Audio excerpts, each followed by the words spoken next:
Haleluya, puji nama Tuhan. Menyambut setiap saudara terkasih dalam Tuhan Yesus di pagi yang indah ini. Selamat pagi. Shalom jemaat Tuhan. Shalom. Boleh sampai lambaikan tangannya saudara. Shalom Tiberias. Kita berikan tepuk tangan yang paling dahsyat buat Tuhan Yesus yang begitu baik. Apa kabarnya saudara pagi hari ini? Luar biasa. Puji Tuhan. Kita boleh bersama-sama di rumah Tuhan kembali saudara. Dalam hadiratnya, dalam kemurahannya. Kita datang karena kebaikan Tuhan. Kita datang karena kita mengasihi Tuhan. Yang setuju katakan amin saudara. Amin. Tepuk tangan yang paling dahsyat bagi Tuhan Yesus Kristus. Mari saudara, lebih lagi pagi hari ini kita rindukan Tuhan dalam hadiratnya. Kita datang, sebentar kita akan memuji Tuhan. Untuk itu mari siapkan hatimu, kita beri yang terbaik. Satukan hati, kita bersatu di dalam doa. Haleluya. Dengan apa kami balas Tuhan segala kebaikan-Mu yang sungguh dahsyat itu Tuhan Yesus. Selain kami datang, bawa hidup kami, bawa hati kami Tuhan, bawa kerinduan kami untuk memuliakan Tuhan di minggu pagi ini. Kami berucap syukur buat karya kasih-Mu yang begitu baik. Kami boleh bersama-sama Tuhan menikmati berkat Tuhan di pagi hari ini. Keadaan kami Tuhan, kami percaya ini terjadi bukan suatu kebetulan, tapi karena pemeliharaan Tuhan yang selalu nyata dalam setiap kehidupan kami. Terima kasih Tuhan. Ini yang kami mau sampaikan Tuhan di pagi hari ini. Bahwa kami mengucap syukur buat karya-Mu Tuhan Yesus. Sebentar kami akan memuji-Mu ya Bapa. Kami akan memuliakan Tuhan dalam nyanyian. Untuk itu kami berdoa, biarlah Tuhanlah yang sendiri juga untuk boleh memberkati, menyertai setiap kami Tuhan masuk dalam hadirat-Mu lebih dalam lagi Tuhan. Agar setiap kami yang menyembah pagi hari ini boleh mengalami Tuhan, kasih Tuhan yang nyata itu boleh kami merasakan di tempat ini. Yang sakit Tuhan sembuhkan, yang lemah dikuatkan, yang terikat Tuhan lepaskan. Di dalam nama Tuhan Yesus kami sambut Tuhan berkat-Mu dengan penuh sukacita. Di dalam nama Tuhan Yesus, yang siap menyembah Tuhan sama-sama katakan amin. Tepuk tangan yang paling dahsyat bagi Tuhan Yesus. Mari saudara di hadapan Tuhan kita menyembah.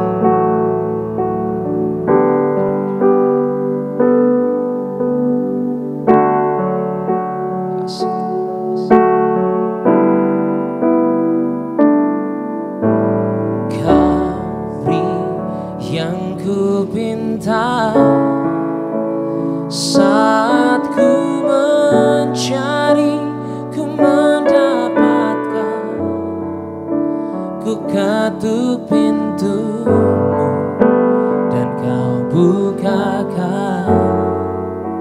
Sebab Kau Bapa-Ku, Bapa yang kekal. Takkan Kau biarkan aku melangkah hanya sendirian. Kau selalu ada bagiku. Sebab Kau Bapa-Ku, Bapa yang kekal. Berikan tepuk tangan yang paling dahsyat. Katakan kasih yang sempurna. Kasih yang sempurna telah ku terima dari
selain terima kasih kepada kami bisa katakan di hadapan Tuhan.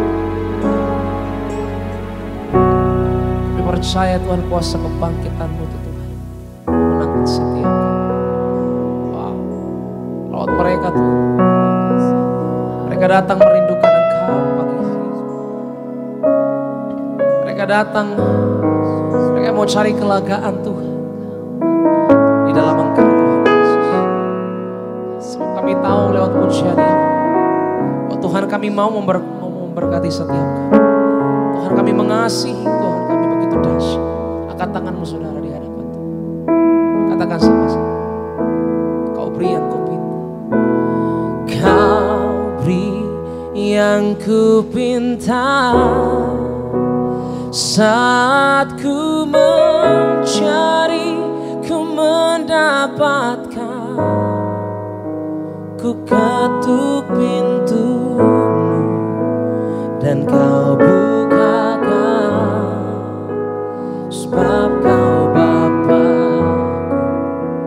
Bapa yang kekal. Takkan pernah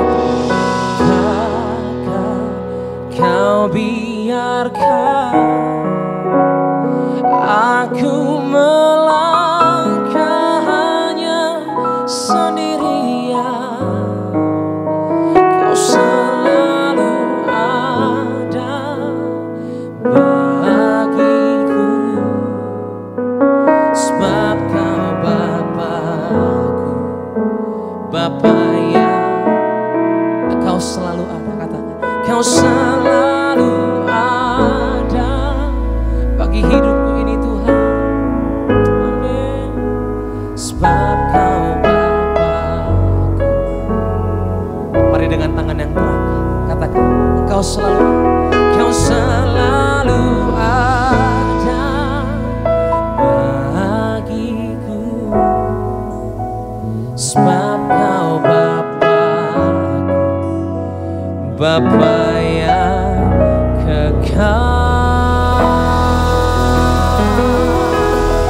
Kita berikan tepuk tangan yang paling dahsyat bagi Tuhan Yesus. Haleluya. Engkau Bapa kami yang kekal. Kami percaya Tuhan, siapapun kami yang mencari Tuhan tidak akan pernah dikecewakan. Tuhan kami baik, Tuhan kami memeluknya setiap kami yang datang dengan kasih yang hangat. Kami menerima kemenangan pagi hari ini Tuhan. Di dalam nama Tuhan Yesus yang percaya, sama-sama katakan amin. Tepuk tangan yang paling dahsyat bagi Tuhan. Haleluya, lebih meriah lagi kita berikan tepuk tangan bagi nama Tuhan kita, Allah yang luar biasa. Selamat pagi, Shalom Tiberia.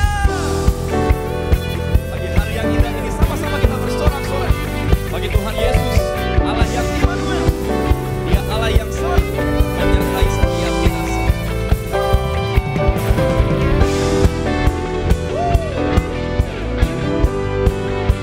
Terima kasih ya Tuhan, Kau begitu baik bagi setiap kami ya Pak. Mari bertepuk tangan bagi nama Tuhan Yesus.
Silakan kembali duduk, Bapak Ibu jemaat Tuhan terkasih.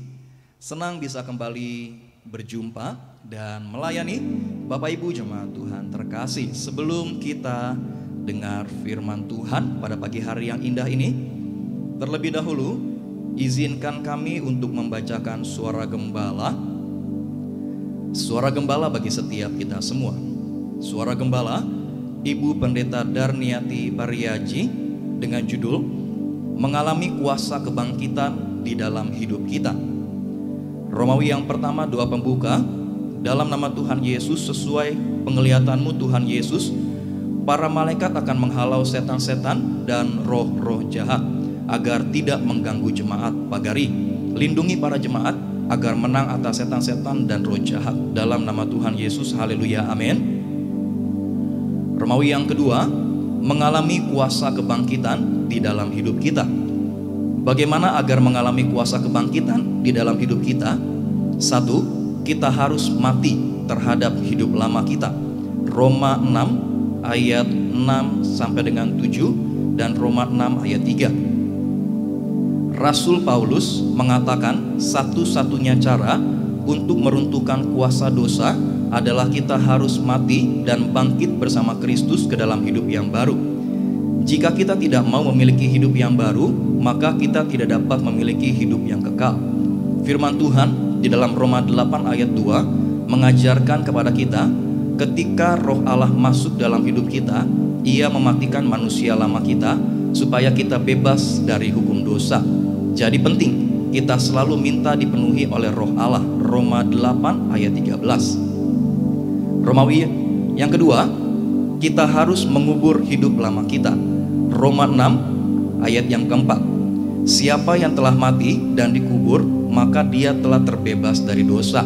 Artinya, jika kita ingin mengalami kebangkitan, maka tabiat dosa, kedagingan, kehidupan lama, dan kelemahan harus dikuburkan. Kita tidak bisa menjadi hamba Kristus dan hamba dosa pada saat bersamaan. Galatia 2 ayat 20.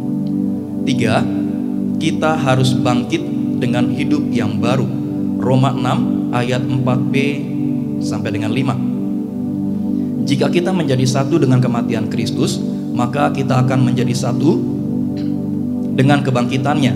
Kita juga akan mengalami kemenangan, kebangkitan, hidup yang baru, dan kuasa yang sama dengan Kristus. Romawi yang ketiga, Tuhan Yesus adalah kebangkitan dan hidup.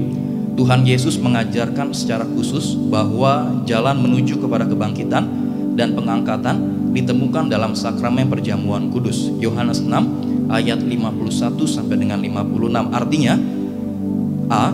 Tuhan Yesus mengatakan bahwa sakramen perjamuan kudus merupakan suatu alat misteri ilahi yang akan membawa manusia kepada kebangkitan. B. Sakramen perjamuan kudus merupakan suatu misteri kasih Allah dalam Yesus Kristus yang dihadirkan di dalam hidup manusia. Jadi, ibadah perjamuan kudus, setiap kali kita menerima perjamuan kudus, berarti untuk merayakan kasih Yesus Kristus yang telah mati di atas kayu salib dalam hidup kita sehari-hari. Lukas 22 ayat yang ke-19. C. Dengan perjamuan kudus kita menyatu dengan Tuhan Yesus. Kita diikat dengan suatu ikatan yang erat dengan Tuhan Yesus yang memberikan kita kemenangan atas kematian untuk kebangkitan. Inilah pernyataan Tuhan Yesus dalam perjamuan kudus yang menyatakan suatu hidup yang meliputi kekekalan dan keabadian pada dunia yang akan datang di alam roh. Tuhan Yesus dengan perjamuan kudus menjanjikan suatu hidup, kebangkitan dan kemuliaan, bukan hidup tanpa pengharapan, bukan hidup dalam liang-liang kubur, bukan hidup dalam liang gua-gua yang gelap dan kelam. 2 Petrus 2 ayat 4 sampai dengan 6. Doa penutup, mari kita hidup yang jujur. Bila hidup kita kudus, mulut dan hati kita kudus, tangan kita kudus, maka kita penuh kuasa. Apapun yang kita kerjakan berhasil. Haleluya, amin. Kita berikan tepuk tangan yang meriah bagi nama Tuhan kita yang luar biasa. Demikian pembacaan suara gembala pada pagi hari yang indah ini. Sama-sama kita boleh siapkan hati kita untuk setiap kita boleh dengar firman Tuhan. Sama-sama kita boleh satu di dalam doa. Kami Kami mengucap syukur ya Tuhan Yesus. Kami bersyukur karena kami punya Tuhan Yesus, Allah yang sungguh mengasihi setiap kami. Kami bersyukur ya Tuhan untuk karya keselamatan Tuhan yang begitu luar biasa bagi setiap kami.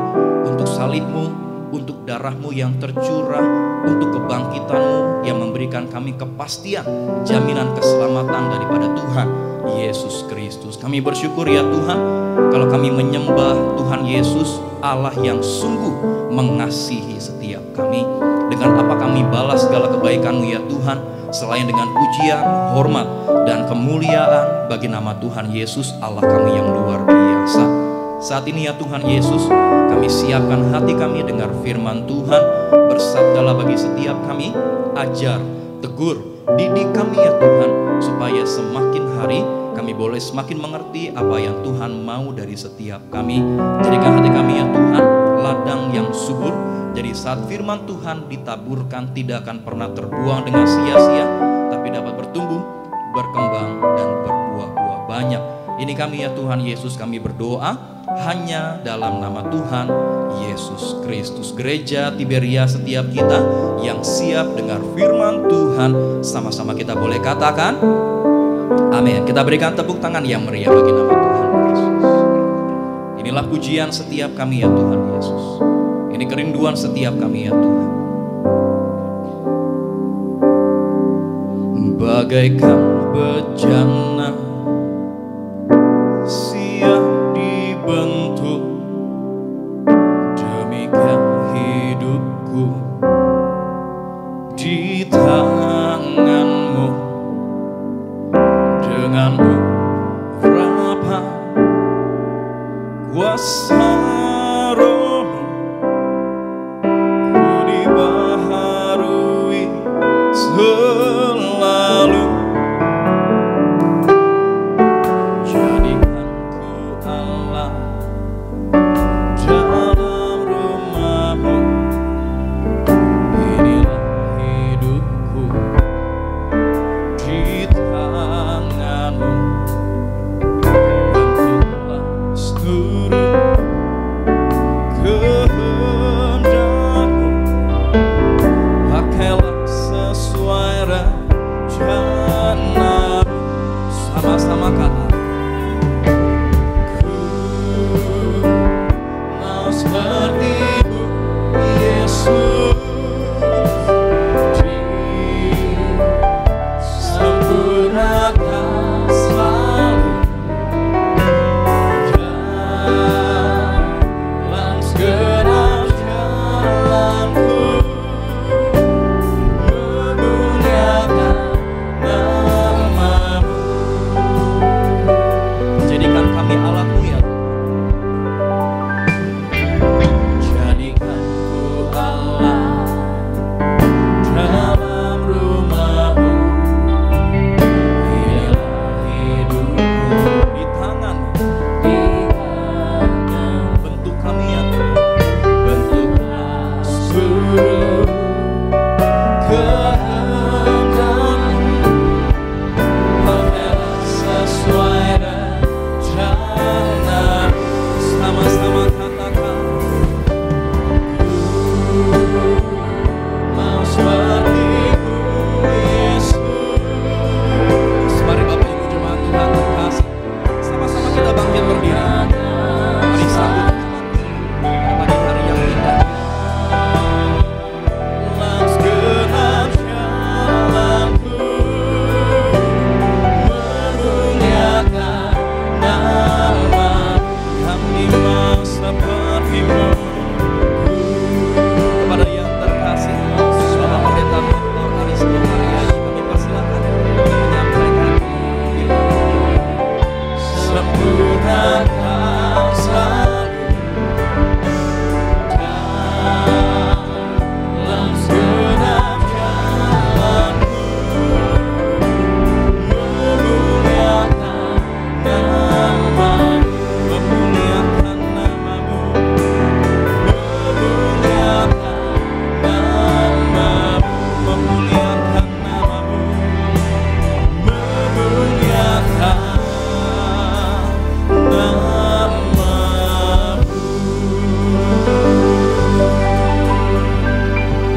Haleluya. Kami bersyukur Tuhan Yesus untuk kasih-Mu, kebaikan-Mu yang berlimpah bagi kami. Kalau kami bisa berkumpul memuji memuliakan nama-Mu, itu karena anugerah-Mu atas kami. Kau bertakdir atas pujian penyembahan kami, dan Kau ada di tengah kami. Kami siap untuk duduk diam di bawah kaki-Mu, dengar firman-Mu. Rapi hamba-Mu ya Tuhan, bilang Kau yang teguhkan setiap firman dengan tanda kuasa dan mujizat. Terlebih kami akan bersatu dengan tubuh darah Yesus, dan kami percaya hari ini yang sakit disembuhkan, yang terikat dilepaskan, setiap kuk dan belenggu dipatahkan. Berfirmanlah ya Tuhan, kami siap untuk mendengarkan. Dalam nama Yesus kami berdoa, haleluya. Yang percaya katakan amin, haleluya. Silakan duduk saudaraku yang terkasih, shalom. Selamat pagi Tiberias Gading Nias dan sukacita setiap saudara di Tiberias Live Streaming. Berkat perkenanan Tuhan atas setiap kita. Mari kita buka firman Tuhan, kita simak bersama firman Tuhan yang terdapat di dalam Kolose pasalnya yang pertama ayat 25 sampai 27. Kolose 1, kita mau baca firman Tuhan ayatnya yang ke-25 sampai ke-27. Silakan Bro David. Aku telah menjadi pelayan jemaat itu sesuai dengan tugas yang dipercayakan Allah kepadaku untuk meneruskan firman-Nya dengan sepenuhnya kepada kamu, yaitu rahasia yang tersembunyi dari abad ke abad dan dari turunan ke turunan, tetapi yang sekarang dinyatakan kepada orang-orang kudus-Nya. Kepada mereka Allah mau memberitahukan betapa kaya dan mulianya rahasia itu di antara bangsa-bangsa lain, yaitu Kristus ada di tengah-tengah kamu. Kristus yang adalah pengharapan akan kemuliaan. Saudaraku yang terkasih, saya mau berbicara hari ini mengenai bagaimana cara kita memandang Tuhan. Itu menentukan bagaimana cara kita memandang manusia. Yaitu memandang diri kita sendiri dan memandang sesama kita. Dan ini ada satu rahasia yang luar biasa, yang besar, yang Rasul Paulus katakan di sini, disembunyikan dari abad ke abad, tapi mulai dinyatakan, yaitu 2000 tahun yang lalu ketika Yesus lahir dan Yesus mati dan Ia bangkit. Rahasia apa? Rahasia yaitu titik 2 di ayatnya yang ke-27 yang tadi kita baca, yaitu Kristus ada di tengah-tengah kamu. Kristus yang adalah pengharapan akan kemuliaan. Kristus yang ada di dalam kamu atau yang ada di tengah-tengah kamu. Dan saya mau tekankan di sini, kamunya di situ saudara. Kristus ada di tengah-tengah kamu. Kamunya di situ itu dalam bentuk bukan jamak tapi tunggal. Jadi itu mengenai setiap manusia, setiap individu. Kamunya bukan jamak, bukan orang banyak ya. Bukan kalian, bukan. Kamunya adalah tunggal. Yaitu Kristus ada di dalam setiap individu manusia. Setiap orang, setiap manusia yang percaya. Kristus mau tinggal di dalam mereka. Dan ini suatu rahasia yang besar, yang launching 2000 tahun yang lalu, dan sejak launching 2000 tahun yang lalu, saudaraku, itu merombak dunia ini luar biasa, dan memberkati dunia ini luar biasa. Dan kalau kita sekarang lebih makmur, kita lebih beradab dari nenek moyang kita, ratusan ribu tahun yang lalu, saudara, saya mau katakan, itu karena satu ide, satu konsep yang sangat dahsyat, yang sangat luar biasa ini, bahwa Kristus ada di dalam kamu, atau ada di tengah-tengah setiap individu yang percaya. Dan saya mau katakan kepada setiap saudara hari ini, saudaraku yang terkasih, bahwa Tuhan mau tinggal di dalam setiap individu manusia. Tuhan tidak mau tinggal di dalam kemah, Tuhan tidak mau tinggal di dalam bait, tapi Tuhan mau tinggal di dalam setiap individu. Dan gereja sebenarnya bukan gedung ini, tapi gereja sebenarnya adalah engkau, adalah kamu, Dan setiap kita adalah bait Allah yang kudus. Setiap kita adalah gerejanya. Katakan bersama saya, aku adalah bait Allah. Katakan kiri kananmu, katakan kamu adalah bait Allah. Dan gereja yang sebenarnya adalah setiap individu, setiap manusia. Bukan gedung, bukan institusi, bukan organisasi, tapi gereja yang sebenarnya adalah setiap nyawa manusia. Jadi hari ini saya mau berbicara mengenai bagaimana engkau memandang Allah. Itu akan menentukan bagaimana engkau memandang manusia. Bagaimana engkau memandang Tuhan akan menentukan bagaimana engkau memandang dirimu sendiri dan akan menentukan bagaimana engkau memandang sesamamu. Karena di dalam kekristenan kita diajarkan di dalam Alkitab ini bahwa manusia adalah gambar dan rupa Allah. Dan bagaimana saudaraku yang terkasih kita memandang Tuhan menentukan bagaimana kita memandang manusia. Jadi kalau salah memandang Tuhan, kau juga akan salah memandang manusia. Kalau engkau memiliki konsep yang salah mengenai Tuhan, kau juga akan memiliki konsep yang salah mengenai manusia. Dan di dalam kekristenan betapa kita diperkenalkan kepada suatu ide dan konsep yang dahsyat, yang misterius, yang luar biasa, bahwa Allah, Tuhan mau jadi manusia di dalam Kristus. Tidak ada konsep, tidak ada ide, saudaraku, yang lebih dahsyat dari rahasia ini. Dan saya percaya ini adalah rahasia yang terbesar yang paling memberkati umat manusia.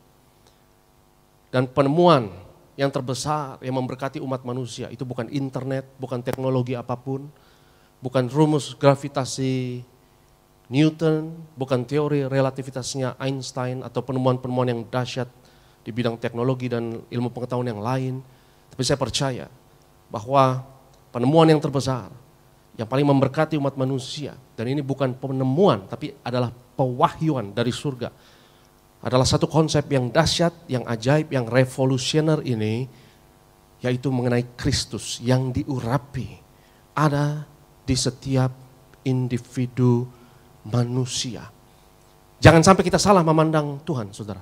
Karena kalau kita salah memandang Tuhan, memandang Allah, maka kita akan salah juga memandang sesama, memandang manusia. Kita akan salah memandang diri kita sendiri, kita juga akan salah memandang sesama kita. Karena setiap manusia, Alkitab kita ajarkan, diciptakan menurut apa? Gambar dan rupa Allah. Gambar dan rupa Allah. Ya, ketika saya bercermin misalnya, ketika saya memandang kaca atau cermin, saya tidak memandang diri saya sebenarnya, tapi saya sedang memandang gambar dan rupa saya. Ketika saudara difoto, ketika saudara selfie misalnya, ya, hasil foto tersebut, selfie tersebut, merepresentasikan diri saudara secara tidak sempurna, secara dua dimensi, ya, yang disebut sebagai gambar dan rupa. Itu foto, ya, itu adalah gambar. Jadi ini sebuah misteri, yaitu ketika kita memandang Tuhan itu seperti akan balik kepada diri kita sendiri. Itu seperti bercermin, saudaraku.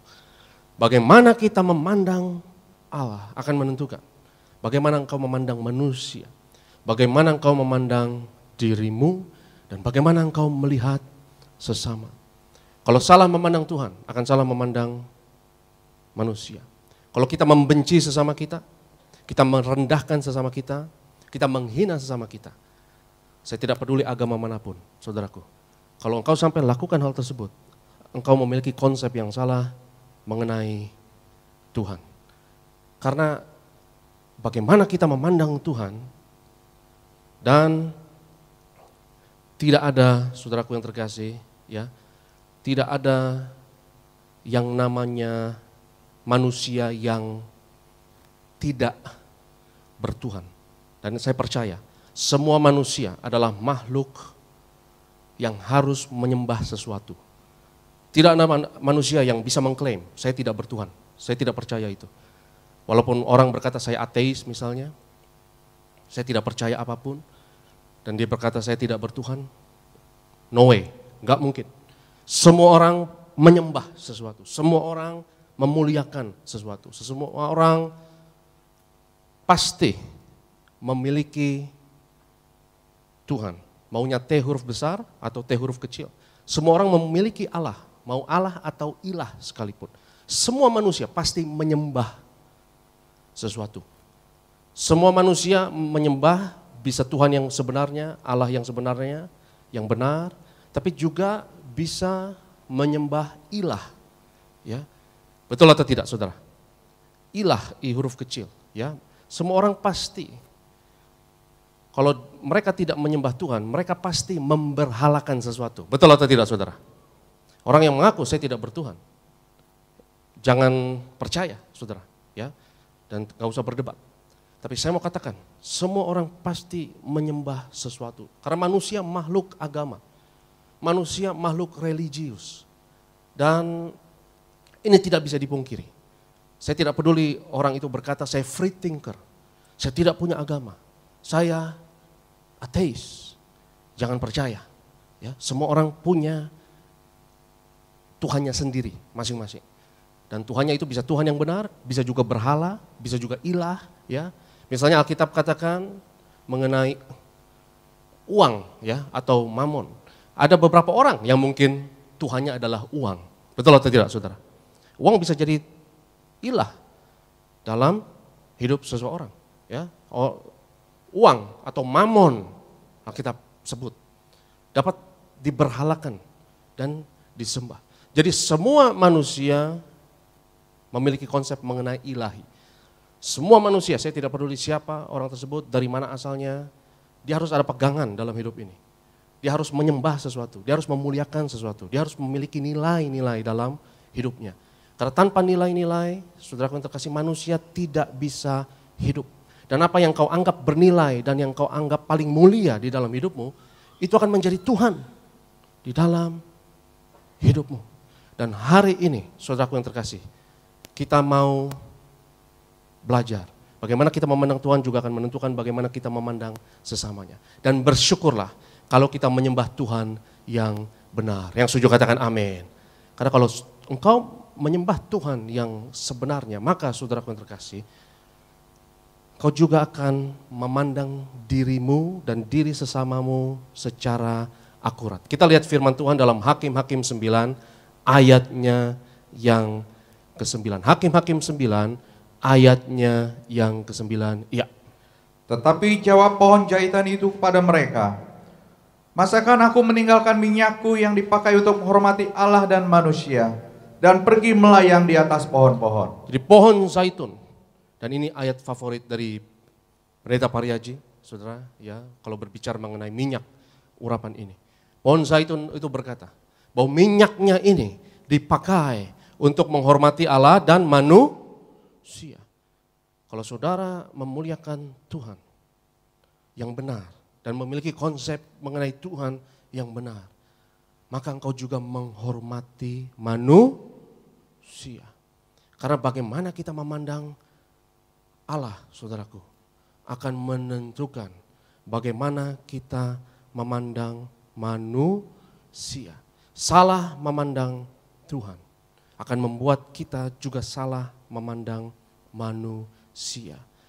Dan betapa, saudaraku yang terkasih, sejarah membuktikan bahwa kekristenan ini, kebenaran dalam kitab suci ini, yang dikatakan oleh Rasul Paulus dalam Kolose pasal 1 ayat 27 yang tadi kita baca, sebagai suatu rahasia yang tersembunyi selama berabad-abad, disembunyikan dalam perjanjian lama, tapi dinyatakan di dalam perjanjian baru, dan rahasia ini adalah rahasia yang sangat revolusioner. Betapa di dalam kekristenan, kalau saudara perhatikan di dalam sejarah, itu sangat menghargai dan sangat memuliakan nilai manusia. Nilai dari setiap individu. Saya mau katakan kepada setiap saudara, setiap individu, setiap anak manusia, engkau berharga di mata Tuhan. Yang setuju katakan amin. Engkau memiliki satu kuasa yang besar, yaitu Kristus yang ada di dalam setiap kamu. Dan saya tekankan di sini, kenapa kamunya tersebut harus tunggal. Kamunya bukan jamak, kamunya adalah per individu dan bukan jamak di sini. Kenapa saya mau tekankan tersebut? Karena nilai manusia, saudaraku, adalah nilai individu manusia. Nilai manusia nggak boleh dihargai secara kolektif, tapi secara individu. Setiap individu berharga di mata Tuhan. Dan saya teringat Pendeta Dr. Yesaya Pariaji pernah mengatakan bahwa satu jiwa manusia itu harganya lebih bernilai dari dunia dan isinya. Satu jiwa manusia itu nilainya lebih berharga dari seluruh planet bumi ini. Dan hari ini saya mau menantang saudara untuk memandang dirimu, rohmu, keberadaanmu sebagai manusia, bahwa engkau berharga di mata Tuhan sampai Yesus mau mati bagi setiap kita. Yang percaya katakan amin. Harga dari nyawa manusia yang lebih dari dunia dan segala isinya. Karena sekarang saudaraku, banyak gerakan, kita harus save the planet, kita harus selamatkan bumi ini, dan tentu itu suatu hal yang terpuji. Selamatkan bumi ini dari pencemaran lingkungan, selamatkan pepohonan, selamatkan samudera lautan. Tetapi sedikit sekali suara yang mengatakan, selamatkan setiap jiwa. Dan betapa saudaraku, kita sebagai gereja harus yang paling terdepan untuk menyuarakan bahwa jiwa manusia adalah aset yang paling berharga. Yang setuju katakan amin. Bahwa nyawa manusia, bahwa setiap individu itu bernilai dan berharga di mata Tuhan. Dan kenapa saya katakan bahwa ide ini sangat revolusioner dan sangat memberkati umat manusia. Bahkan saya katakan bahwa kemajuan zaman, saudaraku yang terkasih, itu bergantung dari apakah setiap saudara dan saya sebagai individu percaya ide ini, konsep ini, berita ini, pesan ini atau tidak. Bahwa nilai setiap individu, nyawa setiap individu itu berharga di mata Tuhan. Dan nyawa manusia ini, nilai dari setiap individu manusia ini, di dalam sejarah, saudaraku yang terkasih, itu ada, diperkenalkan sejak kebenaran ini dinyatakan di dalam kitab suci. Itu kenapa di mana kekristenan diterima, masyarakat apapun, peradaban apapun, negara manapun yang menerima kekristenan, maka nyawa manusia itu dihargai. Setiap individu manusia itu dinilai sebagai aset yang paling berharga. Karena kalau saudara menghormati Allah, engkau juga menghormati manusia. Kalau engkau mengasihi Tuhan, engkau juga mengasihi manusia. Mengasihi Tuhan sama dengan mengasihi manusia. Menghormati Allah dan minyak ini, urapan ini yang nanti kita akan terima setiap hari Minggu. Ini menghormati, memuliakan Tuhan. Dan kalau kita memuliakan Tuhan, kita juga akan otomatis akan menghormati manusia. Karena kekristenan ini memperkenalkan nilai dan harga yang sangat berarti dari manusia. Di semua doktrin dalam kekristenan, ini saudaraku yang terkasih, baik doktrin mengenai dosa, baik doktrin mengenai kebenaran, baik doktrin mengenai keselamatan, itu semuanya secara langsung tidak langsung memperkenalkan betapa jiwa manusia, nyawa manusia adalah sesuatu yang paling berharga di alam semesta ini. Sehingga saudaraku yang terkasih, nyawa manusia bahkan lebih daripada dunia dan isinya. Dan Yesus pun mengatakan, apa gunanya jika engkau memiliki seluruh planet? Apa gunanya jika engkau memiliki seluruh dunia, tapi engkau kehilangan apa? Jiwamu atau kehilangan nyawamu. Karena yang paling berharga adalah jiwa manusia, roh manusia. Itu kenapa saudaraku yang terkasih, kita terus berdoa bahwa bagi bangsa dan negara ini agar selalu Pancasila. Itu kenapa saya terus berdoa, ya, bahwa demokrasi akan semakin kuat dan kita semakin Pancasila, karena di dalam Pancasila dan di dalam demokrasi manusia tidak dilihat dari sukunya, agamanya, atau rasnya, tapi dinilai dari bahwa setiap manusia itu harus berharga dan memiliki kedudukan yang sama di mata Tuhan dan di hadapan hukum. Dan ide ini, saya mau katakan kepada setiap saudara, ide ini sangat dahsyat dan sangat ajaib. Dan ide ini yang menentukan apakah manusia itu beradab atau tidak. Karena kalau kita kehilangan iman terhadap konsep ini, bahwa setiap manusia berharga, itu tinggal kita tunggu saja kehancuran dan kebinasaan. Kemajuan satu bangsa atau runtuhnya satu bangsa akan ditentukan oleh apakah manusia, warga negara yang ada di dalamnya percaya kepada nilai, harkat, dan martabat dari setiap individu. Itu kenapa saya tekankan individu di sini, karena kita tidak boleh main kolektif. Kita tidak boleh bermain apa yang disebut sekarang istilahnya politik identitas.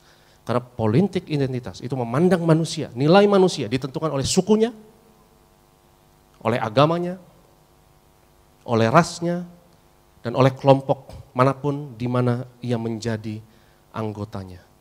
Tapi saya mau katakan kepada setiap saudara, bahwa nilai manusia nggak boleh dilihat dari dia sukunya apa, nilai manusia tidak boleh dilihat berapa isi dompetnya, dan berapa besar asetnya. Nilai setiap manusia adalah bahwa setiap manusia adalah gambar dan rupa Allah. Karena setiap manusia memiliki satu potensi yang dahsyat dan yang luar biasa, saudaraku, untuk memperbaiki, untuk memberkati dunia ini atau menghancurkan dunia ini. Dan potensi tersebut ada pada setiap manusia. Tapi kalau kita bertobat dan kita pikul salib kita, maka setiap saudara dan saya punya potensi yang dahsyat, yang ajaib, yang luar biasa untuk memberkati dunia ini. Yang setuju katakan amin. Untuk memperbaiki dunia ini.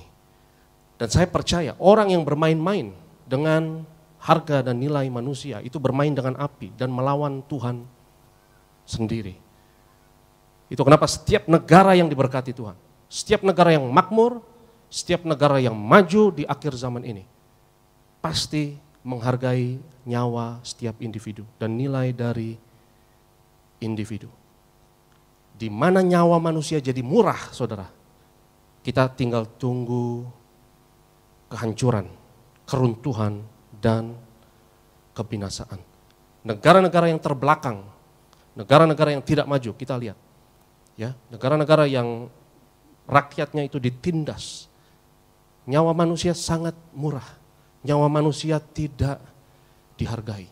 Hari ini saya mau mengatakan kepada setiap saudara, bahwa saudara dan saya berharga di mata Tuhan. Kita punya kuasa, kalau kita bertobat, kalau kita sungguh-sungguh penuhi potensi kita di dalam Kristus, kalau kita sungguh-sungguh sadar bahwa kita berdosa, bahwa kitalah yang menjadi biang keroknya, sehingga engkau tidak boleh menyalahkan suamimu, gak boleh salahkan istrimu, gak boleh salahkan siapapun. Jangan salahkan apalagi suku lain, ya, agama lain. Yang berdosa adalah setiap saudara dan saya. Yang harus memperbaiki dunia ini adalah setiap saudara dan saya. Karena biang keroknya adalah setiap kita. Yang setuju katakan amin. Itu kenapa di dalam Alkitab ditekankan doktrin dosa yang sangat berbeda dengan ajaran yang lain. Bahwa semua manusia harus mengaku dirinya berdosa dan kehilangan kemuliaan Allah. Apa maksud dari doktrin yang sangat dalam tersebut? Maksudnya adalah setiap kita adalah biang kerok dari semua penderitaan, semua masalah, dan semua keadaan, keterpurukan yang ada di dalam realita alam semesta dunia ini adalah masing-masing dalam setiap individu. Dan kalau kita mau mengambil tanggung jawab tersebut, kalau kita mau mengambil dan memikul salib tersebut, mengaku bahwa kita biang keroknya dan kita berdosa, dan percaya kepada Yesus, percaya dan mau jadi sama seperti Yesus dalam kematian dan kebangkitannya. Saya percaya kita bisa memberkati dunia ini, bukan hanya mati nanti masuk surga, tapi kita juga bawa surga ke bumi ini. Yang setuju katakan amin. Apa yang saya maksud dengan bawa surga ke bumi? Yang saya maksud dengan bawa surga ke bumi, saudara harus jadi berkat bagi dunia ini. Yang setuju katakan amin. Bawa surga ke bumi ini, ya, maksudnya adalah jadi berkat bagi dunia ini, jadi garam, jadi terang. Bahwa surga ke bumi ini maksudnya dalam hidup yang sementara ini, saudaraku, kita bisa bawa berkat kepada dunia, kita bisa bawa kemakmuran, kita bisa bawa perdamaian dan kestabilan dunia ini. Surga nggak boleh hanya menjadi tujuan saudara saat saudara mati nanti. Tapi surga harus kita bawa ke bumi ini supaya kita jadi berkat. Yang setuju katakan amin. Karena biasanya ya orang Kristen kita orientasinya kebanyakan ya mati masuk surga. Tapi surga tidak boleh hanya menjadi konsep satu tujuan saat kita mati. Tapi surga harus kita tarik ke sini. Kerajaan Allah kita harus taruh di bumi ini. Dan setiap saudara, kalau kita percaya kepada Yesus, dan kita percaya kepada kematian dan kebangkitannya menjadi sama seperti Kristus dalam kematian dan kebangkitannya. Setiap saudara, setiap individu memiliki kuasa yang dahsyat yang luar biasa untuk jadi berkat. Yang setuju katakan amin. Itu kenapa negara-negara, saya mau katakan kepada setiap saudara, dan peradaban yang maju, yang makmur, percaya kepada supremasi dari nyawa setiap individu itu sangat berharga. Manusia adalah makhluk yang memiliki potensi yang ajaib, setiap saudara dan saya. Kalau nilai dari manusia ini dipercaya dan dipegang teguh, maka akan ada kemajuan, akan ada peradaban, akan ada kemajuan, kemakmuran, akan ada kreativitas, produktivitas, akan ada inovasi, dan sejarah sudah membuktikannya. Karena saya mau katakan, nilai dari manusia, saudara, nilai dari manusia, dari setiap nyawa manusia adalah Yesus. Jadi betapa kita harus mencintai, kita harus mengasihi, kita harus menghormati sesama kita. Karena nilai dari manusia itu lebih daripada hanya hak asasi manusia. Nilai dari manusia adalah Yesus Kristus. Kita lihat firman Tuhan di dalam Matius 25 ayat 44 sampai 45. Perhatikan ayat ini karena ayat ini sangat-sangat penting. Yang menunjukkan kepada kita nilai dari setiap individu manusia adalah Yesus Kristus. Ya, silakan David. Lalu mereka pun akan menjawab dia. Katanya, Tuhan, bila manakah kami melihat engkau lapar, atau haus, atau sebagai orang asing, atau telanjang, atau sakit, atau dalam penjara dan kami tidak melayani engkau?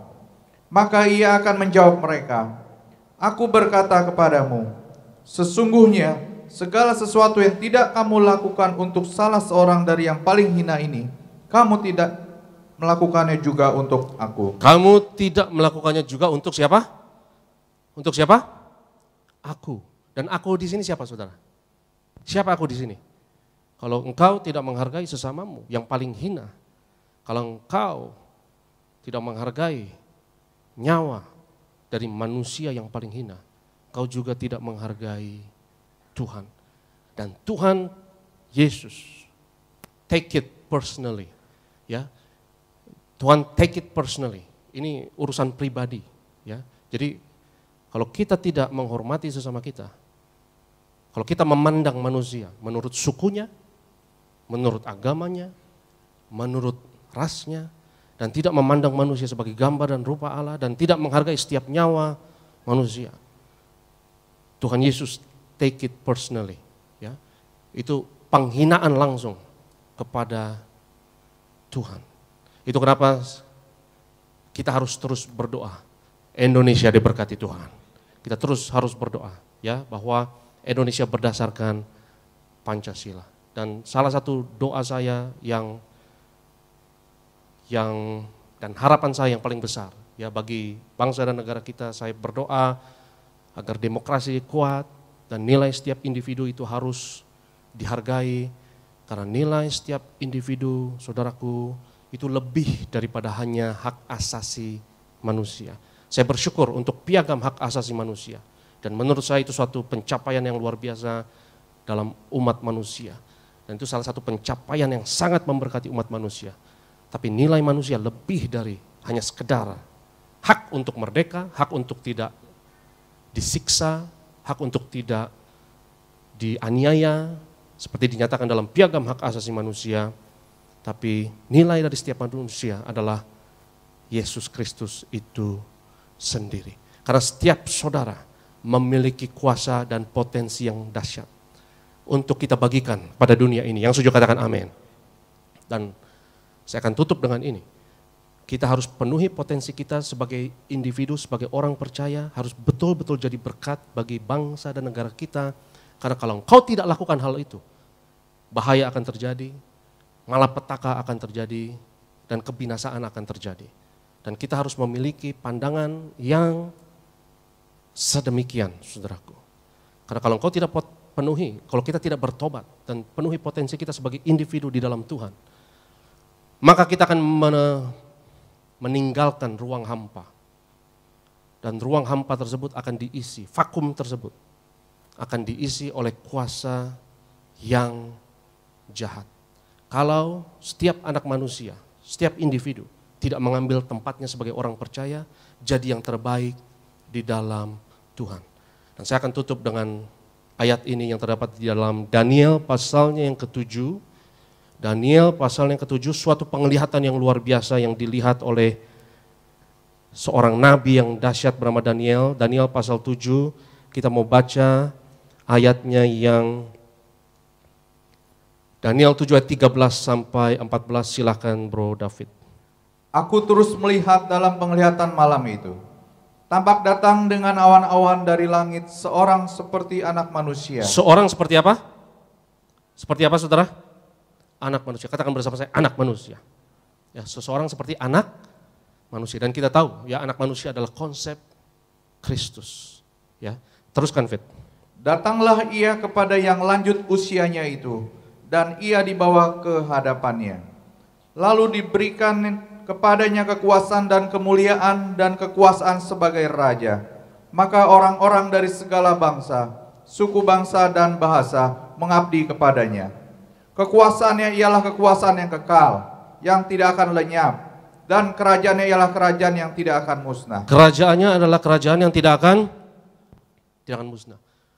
Anak manusia ini kedatangannya didahului oleh keempat binatang yang dilihat oleh Nabi Daniel di Daniel pasal ke-7 ini, saudaraku.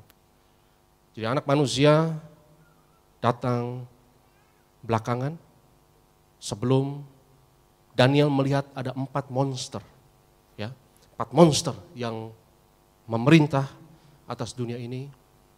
Lalu anak manusia datang memusnahkan ya keempat binatang tersebut. Dan penglihatan ini sinkron dengan apa yang dilihat oleh Yohanes di dalam kitab Wahyu. Saya percaya bahwa sistem pemerintahan yang paling baik, yang paling adil di akhir zaman ini adalah sistem pemerintahan yang memuliakan nyawa dan nilai dari setiap individu manusia. Dan saya percaya, saudaraku yang terkasih, itulah konsep anak manusia. Bahwa nilai semua manusia berharga dan bernilai di mata Tuhan. Dan kalau kita tidak memaksimalkan ini baik-baik, kalau kita tidak bertobat, kalau kita tidak penuhi potensi kita, kalau individu, setiap individu tidak mengambil tempatnya sebagai garam dan terang, maka kita akan tinggalkan ruang vakum, ruang hampa. Dan ruang hampa tersebut akan diisi oleh kekuatan yang jahat, yaitu binatang-binatang tersebut. Dan saya percaya kemajuan satu zaman itu ditentukan oleh apakah kita percaya konsep ini atau tidak. Bahwa semua manusia berdosa, kehilangan kemuliaan Allah, dan semua manusia harus bertanggung jawab untuk memperbaiki dunia ini dan tidak boleh salahkan siapapun karena itu dosa setiap kita, kesalahan setiap kita. Tapi kalau kita bertobat, kita pikul salib ini, maka kita memiliki kesempatan untuk menebus masa depan dunia di dalam Kristus. Yang setuju katakan amin. Karena Kristus ada di dalam kamu. Kristus ada di dalam setiap kita. Dan setiap saudara dan saya harus memanfaatkan, harus memaksimalkan kuasa ini yang ada di dalam setiap kita. Karena kalau tidak, maka kekuatan yang jahat akan mengambil alih. Kekuatan yang tidak menghargai individu manusia, yang akan menindas dan yang akan memandang dan menilai semua manusia menurut sukunya lah, agamanya lah, atau rasnya lah. Dan itu bukan suatu sistem yang kita mau, karena itu akan membawa kepada keterbelakangan dan kemajuan. Betul atau tidak, saudara? Itu kenapa saya percaya bahwa masa depan dunia ini, masa depan bangsa ini ada di pundak setiap saudara dan saya. Dan kita harus memandangnya demikian, bahwa masa depan dunia itu tanggung jawab setiap kita. Hancur atau tidaknya bangsa kita, itu ada di pundak saudara. Dan kalau bangsa ini hancur, itu bukan dosa siapa-siapa, selain setiap kita, setiap saudara dan saya. Dan itu adalah salib yang harus kita tanggung. Dan kalau kita mampu dan rela untuk menanggungnya, saya percaya ada masa depan, ada hari depan. Dan saya percaya ada kuasa potensi yang besar dalam setiap saudara dan saya untuk selamatkan bangsa kita. Yang setuju katakan amin. Haleluya. Bagaimana kita memandang Tuhan menentukan bagaimana kita memandang manusia. Jangan pandang manusia berdasarkan anggota kelompok kolektifnya. Karena kalau engkau memandang manusia menurut kelompok identitas kolektifnya, maka engkau menghina gambar dan rupa Allah, dan engkau merendahkan nyawa dan nilai dari manusia. Dan nyawa dan nilai manusia ini adalah gambar dan rupa Allah. Jangan pandang manusia menurut sukunya lah, jenis kelaminnya lah, menurut dompetnya lah, menurut asetnya kah, menurut rasnya kah. Tapi hargai semua sesama kita, hargai sesama manusia. Nilai setiap manusia adalah Kristus Yesus itu sendiri. Dan kalau kita merendahkan nilai manusia, engkau bermain-main dengan api dan engkau melawan penciptanya sendiri. Kita siapkan diri kita. Kita mau terima tubuh dan darah Yesus, sakramen yang sangat memuliakan Allah dan memuliakan manusia ini.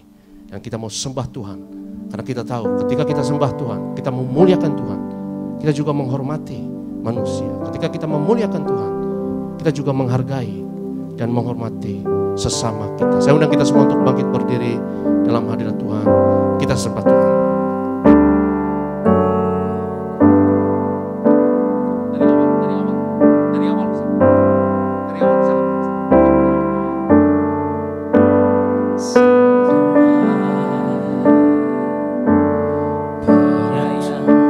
Kita sembah Tuhan.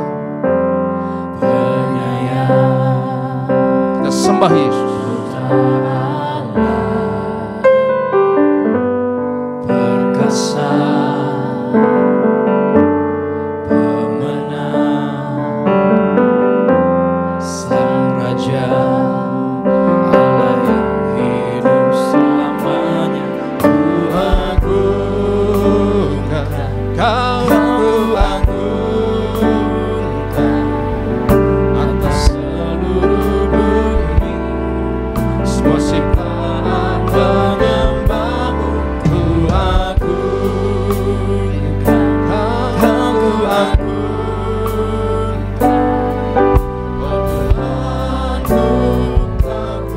Angkat tanganmu, katakan ku agungkan, ku agungkan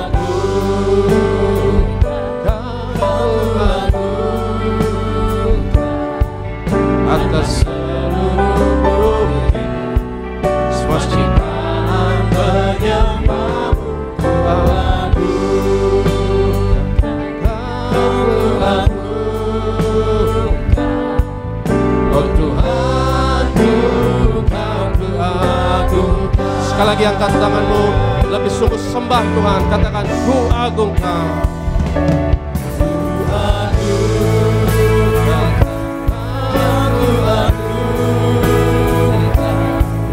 Atas seluruh bumi, semua ciptaan menyembahmu. Ku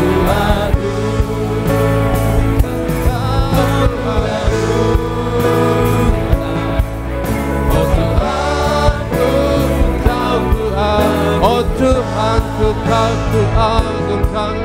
Oh Tuhanku, kau ku agungkan.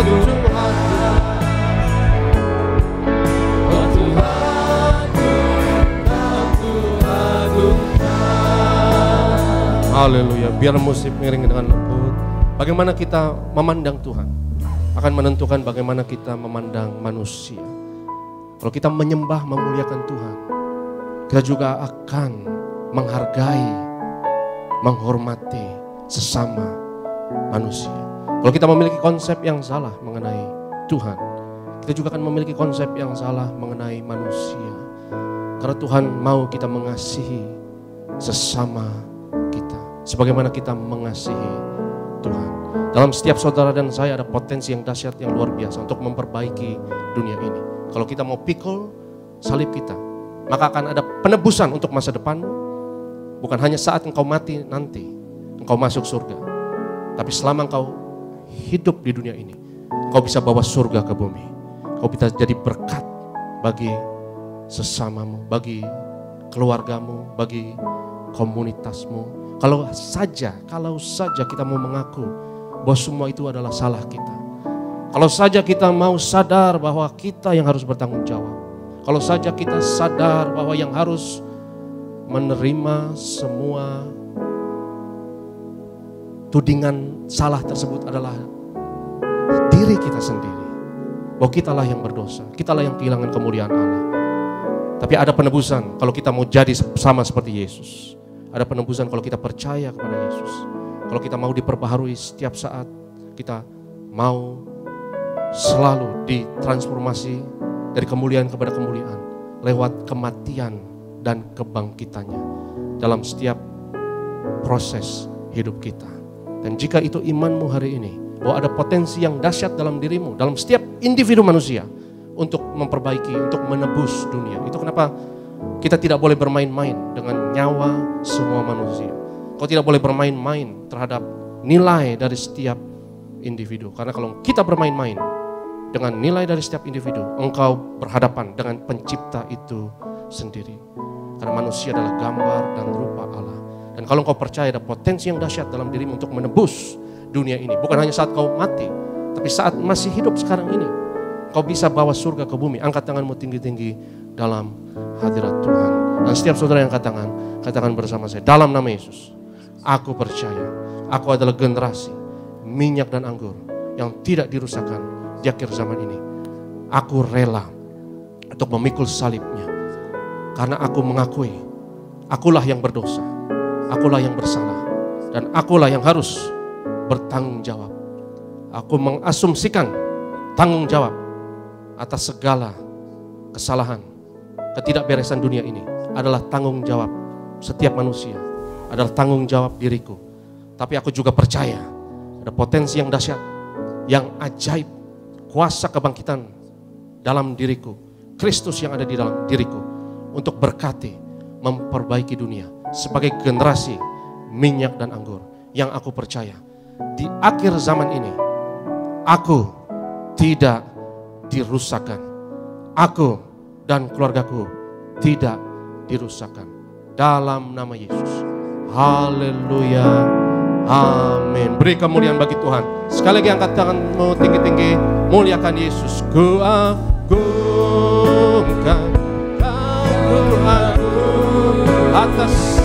seluruh bumi, atas seluruh bumi, semua ciptaan menyembahmu. Ku agungkan,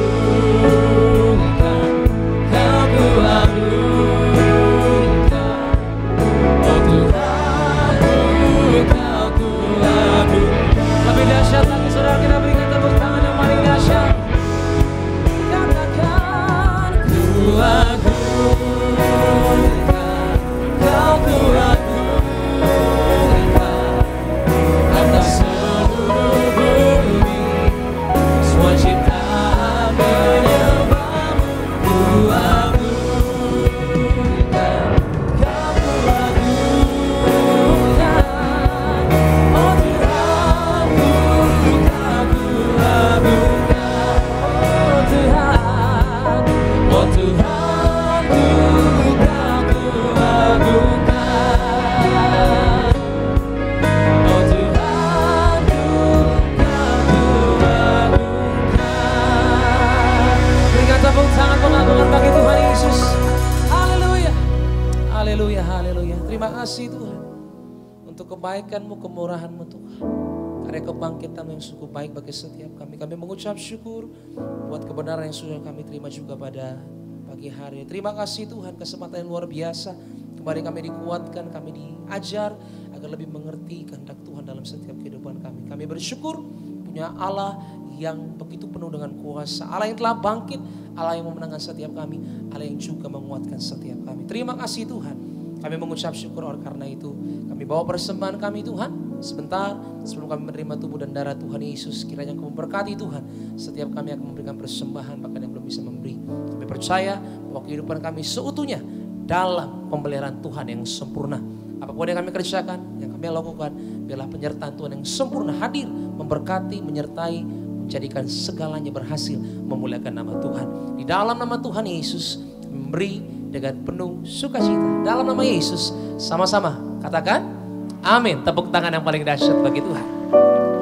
Silakan kembali duduk, saudara terkasih dalam Tuhan Yesus. Mengucapkan terima kasih buat setiap persembahan yang diberikan oleh Tuhan Yesus. Memberkati saudara sekalian. Bersama-sama kita akan menerima tubuh dan darah Tuhan Yesus Kristus dalam ucapan kudus pada pagi hari ini. Boleh sama-sama siapkan roti dan anggur.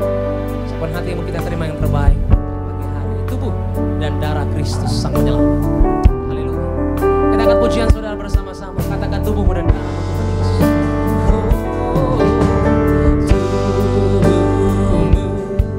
Kita bangkit beri bersama-sama gereja Tiberias Indonesia.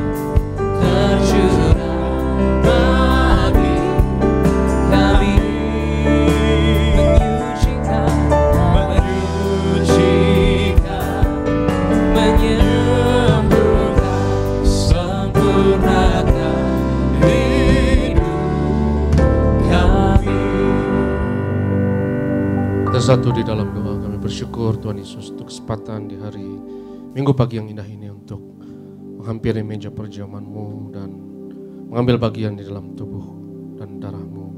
Kami menghargai, menghormati penderitaan yang Kau lalui demi kami dengan menghampiri meja perjamuan-Mu dengan roti dan anggur di tangan kami. Roti anggur ini adalah bukti semua penyakit kami sudah disembuhkan, semuanya sudah diselesaikan di atas kayu salib. Dengan perjamuan kudus ini kami nyatakan karya penebusan Yesus 2000 tahun yang lalu berlaku atas kami, atas keluarga kami. Mari kita angkat tubuh Tuhan. Yesus adalah imam besar agung dari pengakuan iman kita. Inilah pengakuan iman kita. Sama-sama kita katakan dalam nama Yesus. Inilah roti hidup yang turun dari surga. Inilah tubuh Tuhan Yesus Kristus yang tergantung di atas kayu salib yang pertama, yang memberi keselamatan hidup kekal di kerajaan surga. Yang kedua, tubuh Yesus menyempurnakan tubuhku agar sehat sempurna, menyempurnakan jiwa dan rohku agar aku dan keluargaku dibangkitkan pada akhir zaman. Yang ketiga, tubuh Yesus tertikam, tertombak di atas kayu salib. Kami tolak pisau operasi, pisau bedah, tidak jamah tubuhku. Kami tolak terkapar di rumah sakit, kami tolak terkapar di meja operasi, kami tolak celaka, mara bahaya, malapetaka, kami tolak terkapar di ruang ICU. Aku percaya segala kutuk, segala penyakit kelemahan sudah diangkat, sudah diselesaikan di atas kayu salib. Dalam nama Yesus, inilah tubuh Tuhan Yesus Kristus. Kita makan, inilah tubuh Yesus.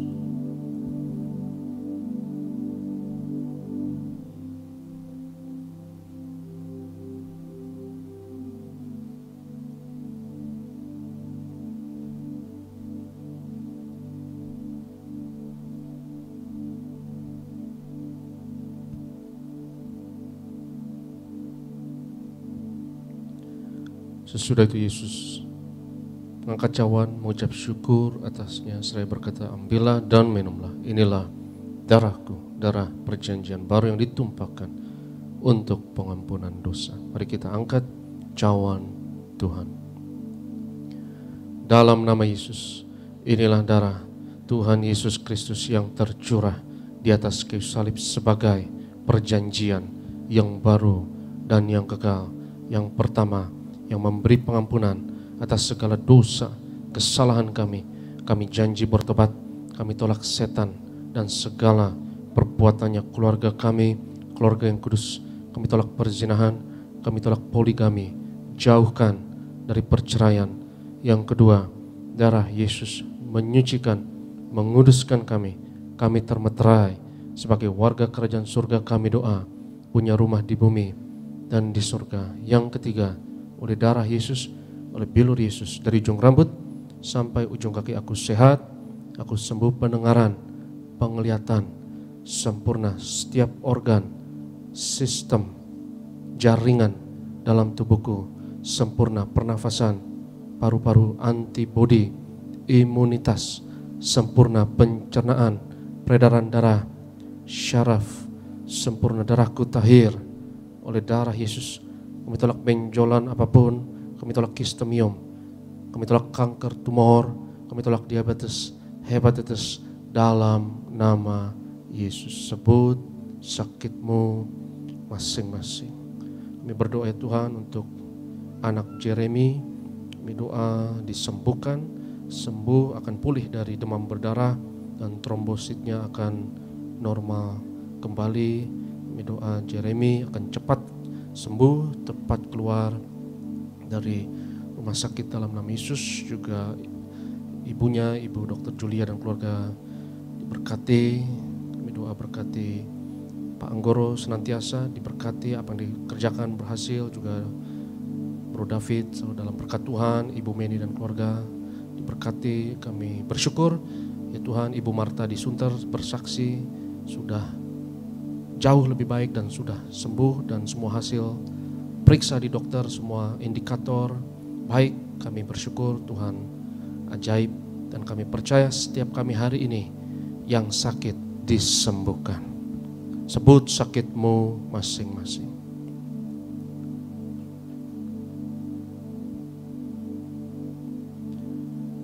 Tuhan Yesus yang mengajarkan kepada gembala sidang gereja Tiberias bahwa perjamuan kudus ini lebih dari roti mana bangsa Israel 40 tahun di padang gurun dengan roti mana makan tidur diberkati, tidak kekurangan, kasut jubah tidak rusak, selalu baru dengan tubuh darah Yesus. Berkat kami lebih dari itu. Kami tolak kemiskinan, kami tolak roh kekurangan, roh kegagalan, hutang-hutang pribadi lunas bulan ini. Kami tolak kebangkrutan. Aku percaya segala kutuk, segala penyakit, kemiskinan sudah diangkat, sudah diselesaikan di atas kayu salib. Dalam nama Yesus, inilah darah Tuhan Yesus Kristus. Kita minum, inilah darah Yesus.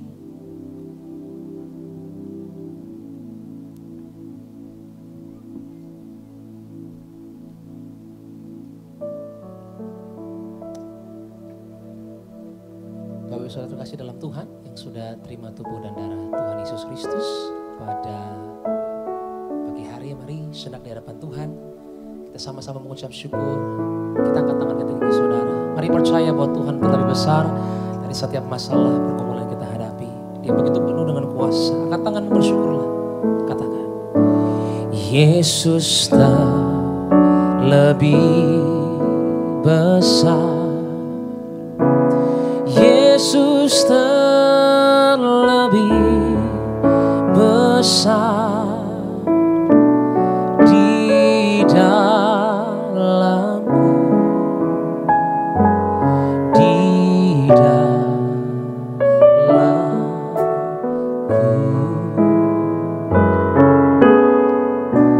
Yesus terlebih besar, Yesus terlebih besar di dalamku selama-lamanya.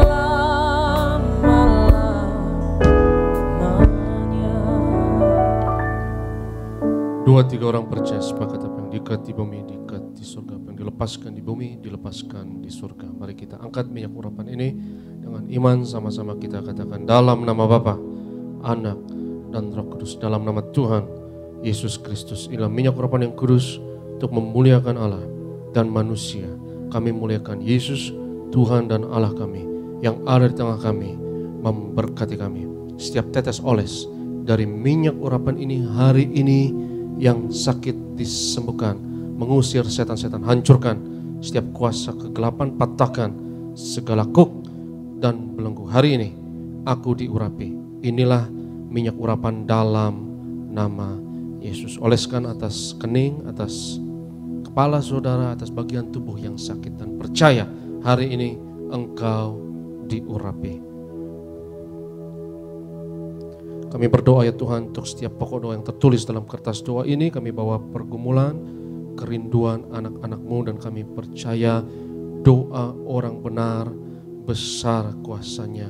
Dan kami berdoa bersyafaat, berkati gereja-Mu, berkati yang kami kasih ya Tuhan, gembala, sidang kami pendeta Darniati Pariaji. Tuhan beri umur panjang, kesehatan, penuh kuasa, hikmat dan mujizat memimpin pekerjaan-Mu yang besar ini ya Tuhan. Berkati gereja-Mu dan setiap hamba-hamba Tuhan di gereja Tiberias yang melayani hari ini untuk memenangkan jiwa-jiwa.